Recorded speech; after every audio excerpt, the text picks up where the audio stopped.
C'est la fin de la trêve internationale et le moins qu'on puisse dire, c'est qu'elle était mouvementée du côté d'Arsenal. Certains jouaient des matchs amicaux avec leur pays et ont performé, d'autres jouaient des qualifications pour la Coupe du Monde. Dans cette vidéo, on va discuter de toutes ces informations et aussi des rumeurs transferts et d'autres nouvelles qui concernent Arsenal. On raconte, let's go. Commençons par les bonnes nouvelles. Le Glock 14, mon gars sûr, a qualifié son pays pour la Coupe du Monde et il fera partie du voyage en Amérique du Nord. Il jouait face à la Pologne de Jakob Krüger qu'on a prêté à Porto et ils ont gagné le match 3-2 et le Glock 14 a marqué le but de la victoire pour qualifier son pays. Mon attaquant est meilleur que Lewandowski. Les gars, je rigole, je m'amuse. Mais ouais, grosse performance du Glock 14 encore, héros national comme la dernière fois. J'ai checké les stats, il a marqué 9 buts en 6 matchs en National League qui a permis à la Suède de venir en barrage pour la Coupe du Monde et il a marqué 4 buts dans les 2 matchs de barrage de Coupe du Monde. En tout cas, moi, tout ce que j'ai à dire, c'est que si vous n'êtes pas encore monté dans le train de Gyökeres, vous avez jusqu'à mi-avril pour le faire parce qu'à partir de maintenant, ça va aller très vite jusqu'à la fin de l'année. Let's go, le Glock 14. Du côté de Riccardo Cagliafori, les nouvelles ne sont pas bonnes. Après une bonne performance face à l'Irlande du Nord, l'Italie a perdu aujourd'hui contre la Bosnie-Herzégovine et va rater la Coupe du Monde pour 3 années d'affilée.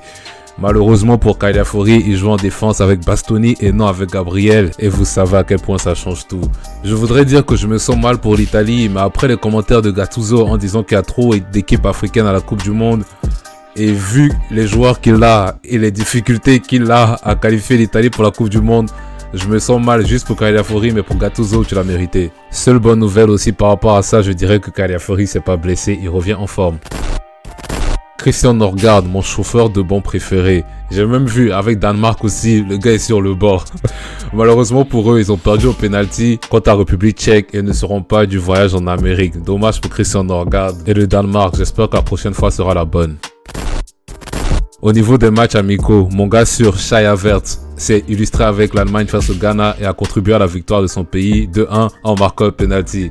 Il a joué ailier droit dans un 4-2-3-1, mais je pense plus c'était un 4-4-2, il était en soutien de Woltema 2. En tout cas, tant que le gars est parti, il a bien joué, ou bien même s'il a marqué et revient en santé, c'est tout ce qui m'importe. On a besoin de chaque jambe et chaque orteil pour cette fin de saison. En plus, il revient de blessure, donc il a gagné quelques minutes avec l'Allemagne sans jouer avec nous, c'est gagnant-gagnant.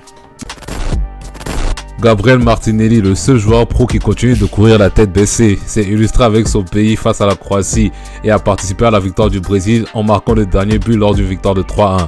D'ailleurs, même le but, j'étais impressionné par lui parce qu'il a pris en première touche. Arsenal, je pense qu'il aurait fait 4, 5, 6 touches et aurait tiré sur le gardien. En tout cas, reviens avec cette forme et marque nos occasions quand on te les donne. Parce que nous, on ne crée pas beaucoup d'occasions et la plupart du temps, quand on te les donne et on a besoin que tu les marques pour gagner le match. Pas quand le score est de 1, tu les rates.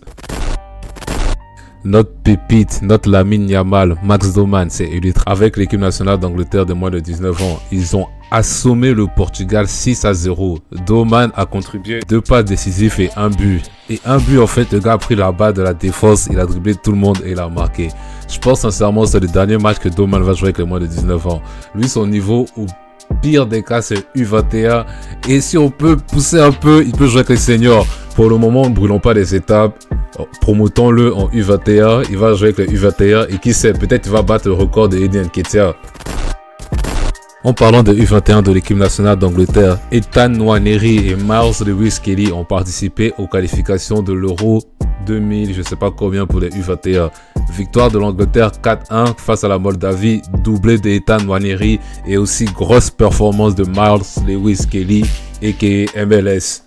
Contrairement à Arsenal, il joue au milieu central gauche et il était percutant. D'ailleurs, il a même fait une passe décisive à Nwaneri, but, made in Arsenal à 100%. En tout cas, grosse performance des Baby Gunners. Ça se voit que Nwaneri, il nous aurait aidé vraiment, surtout que Eze est blessé. Mais bon, on parlera de ça un autre jour. On a encore Lewis Kelly et je pense que ça serait une bonne idée de l'explorer son utilisation au milieu vu que l'arrière gauche est saturé. En parlant de Lewis Kelly, les rumeurs indiquent que Manchester United serait intéressé par lui. Avec l'arrivée de Cagliafori et Nketiah, il joue beaucoup moins que l'année dernière et s'inquiète pour son temps de jeu. Il devait faire partie de l'équipe nationale d'Angleterre senior, mais à cause de son faible temps de jeu, il se voit relégué avec le U21. Pour l'avancement de sa carrière, d'après les rumeurs, il explore un départ d'Arsenal. Sincèrement, moi je ferais tout pour le garder. Manchester United, le jour où vous achetez Lewis Kelly, ça sera dans FIFA les gars. Jamais de la vie on vous le donnera. Des rumeurs disent que Arteta serait au dernier stage des négociations de sa prolongation de contrat avec Arsenal. La prolongation serait jusqu'en 2033. Moi, sincèrement, je pense que c'est un peu trop tôt. J'aurais attendu que la saison finisse et qu'il nous donne au moins un trophée. Parce que moi, j'ai dit, je pense à ça des fois. Parce qu'avec Arsenal, on sait jamais avec eux. Si cette année, on sort sans trophée... Attends, je touche du bois. Si cette année on sort ce trophée, Arteta doit sortir aussi. Parce que là, ça sera trop. En tout cas, laissez-moi savoir ce que vous pensez dans les commentaires.